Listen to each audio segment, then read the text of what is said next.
Hey guys, we're going to read our next two chapters. If you are not participating in class, you guys can rewatch them here. November 11th, 1943. It's dark when Franta wakes us up. I'm awake for a few seconds before I remember the thing with Mother. I assume it's just a dream until my fingers feel something weird and bring the blanket up to my eyes. I pull it over my head and try for a moment to pretend I'm back in Holosovise in my parents' bed. But I can't pretend, even with the help of the warm, wonderful smell. Get up, Franta says. Your heaviest clothes, put them on. A hat, if you have one. Boots, if you have them. Hurry. We must report to the South Gate by 7 a.m. I put 3 pairs of pants, 4 shirts, 2 pairs of socks, and my boots, even though one has a hole in the bottom. Then I grab my jacket and the blanket and stand by the door, waiting for everyone else.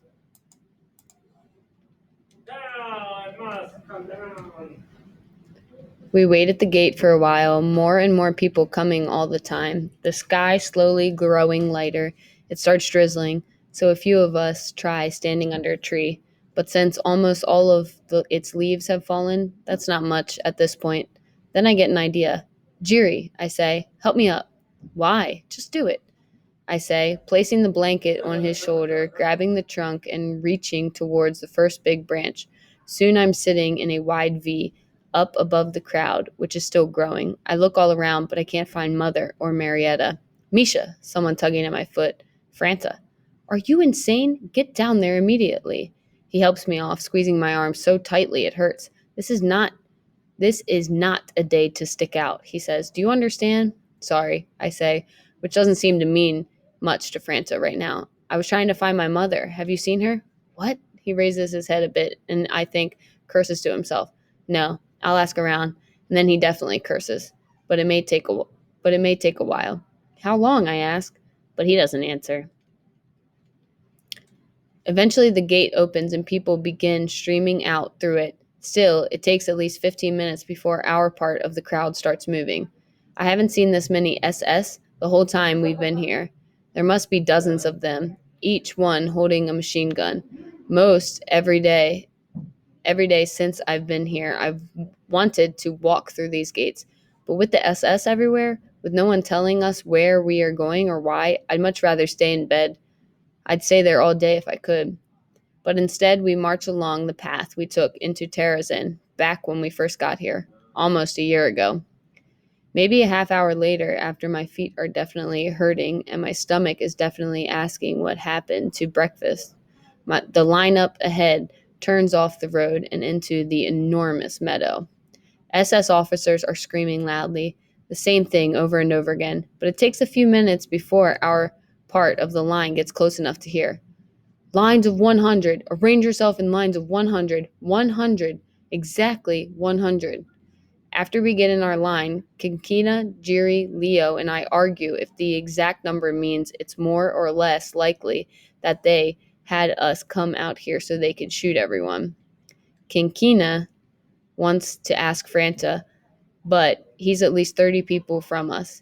In the end, we can't decide, but we all agree if we hear gunshots, we'll run away from the direction we came in, towards a grove of trees, maybe a quarter of a mile from here. And then we just stand there for an hour, for 2 hours, for a bunch of hours. It drizzles on and off, hour after hour. 197, 198, 199, 200.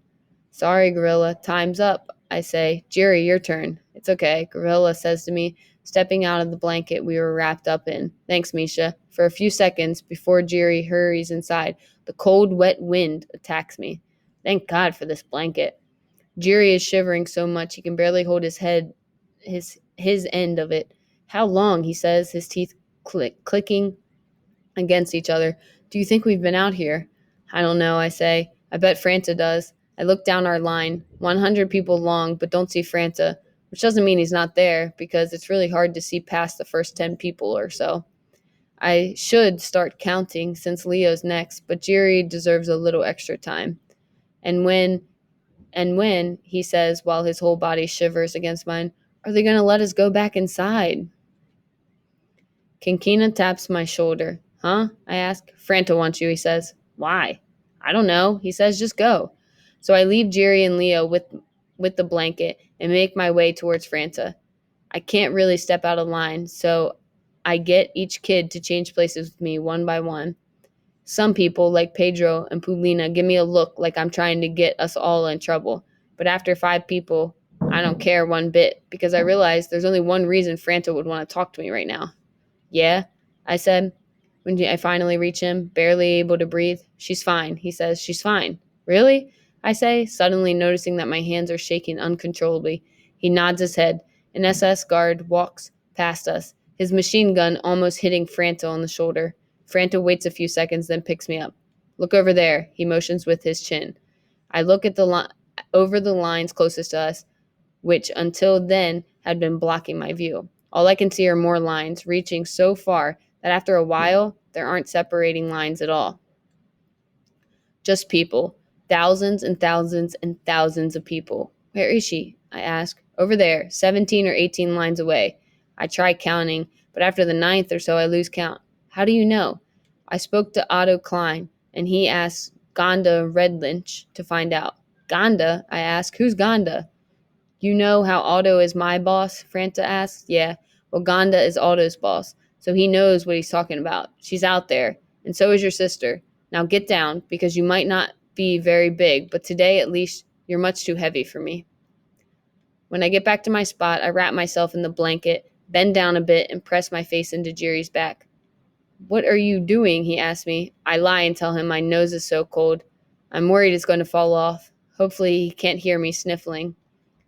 134, 135, 100 and...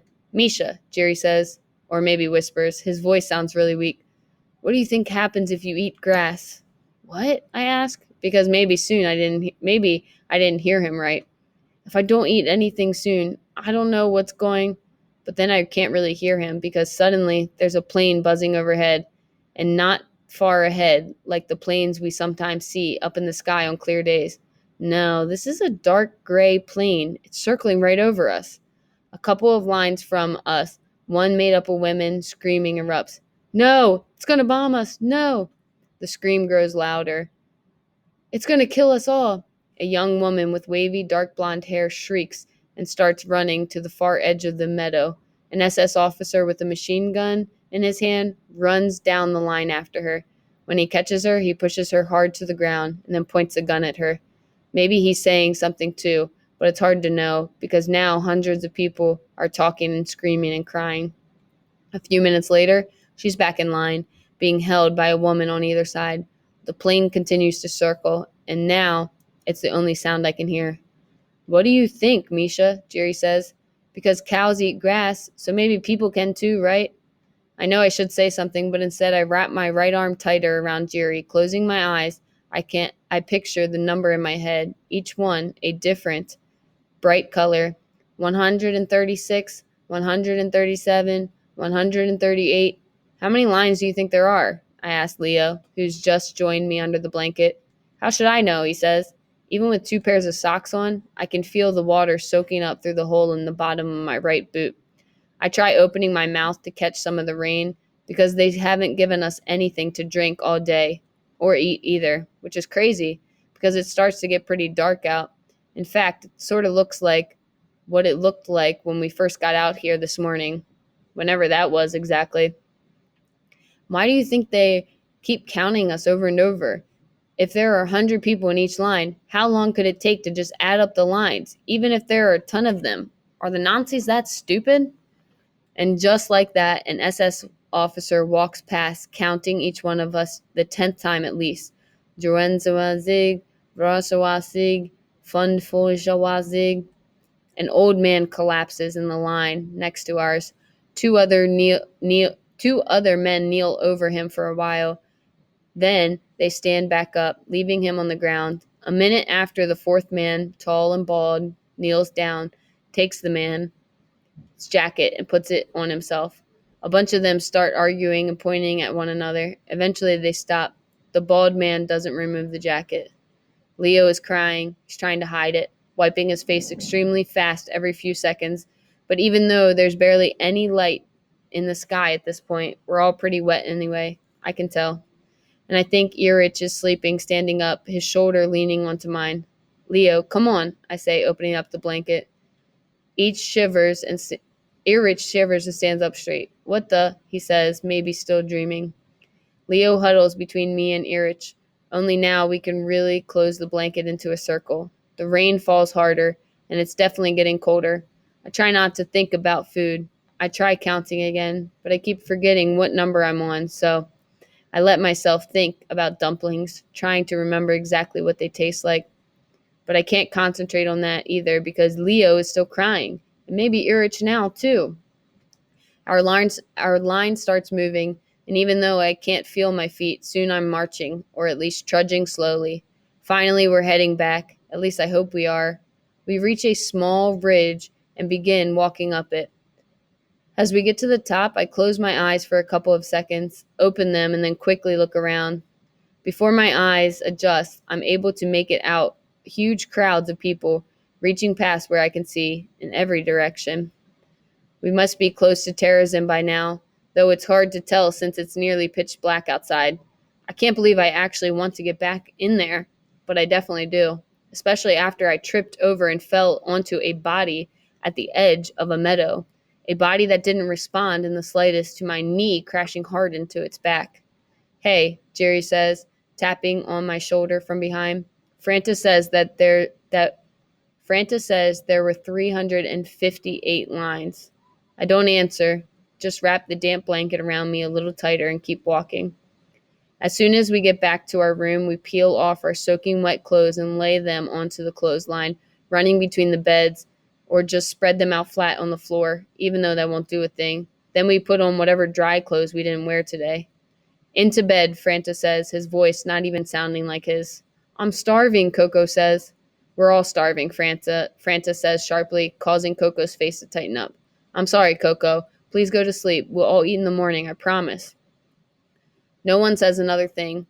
A few minutes later, the lights go out. I'm in a weird position in my bed, my arm twisted under my body, but I don't have the strength to move it. Up! Get up! Franta is screaming. Get up! The light is back on. It's still night. I shut my eyes to see the meadow again.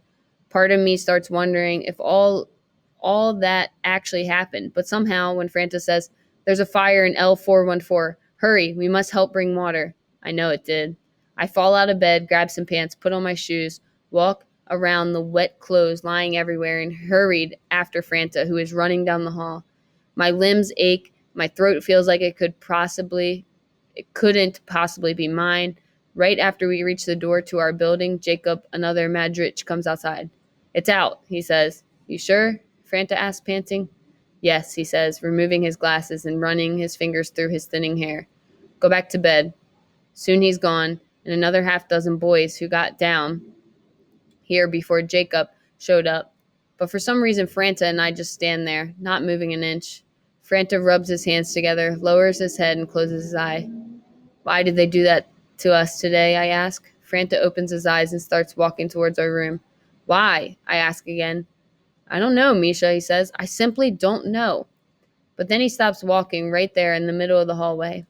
I think I hear him take a couple of deep breaths, and then he turns to me, almost smiling, and says, But you know what, Misha? Tomorrow's another day, and something tells me it's going to be a lot better than this one.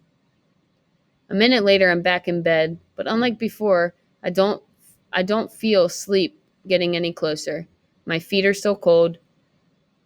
That the feel of the body under me at the edge of the meadow is still in my head. I could really use that blanket right now, but I'm sure it's still stopping wet. So I turn over towards Jiri, who's already fast asleep. 20 minutes later, I'm still awake. In fact, I might need to pee, so I get out of bed and walk carefully towards the bathroom, trying to avoid wet clothes everywhere. Franta's bed is empty. Weird. And what's that noise? Sounds like it's coming from the bathroom. Is it people talking? It's definitely coming from the bathroom, whatever it is. I stop just outside the entrance to the bathroom, which isn't a door, just an open doorway and a sharp left turn. A bent rectangle of a pretty faint light marks the entrance. The noise actually isn't very loud, but it echoes off the walls. Someone having trouble breathing.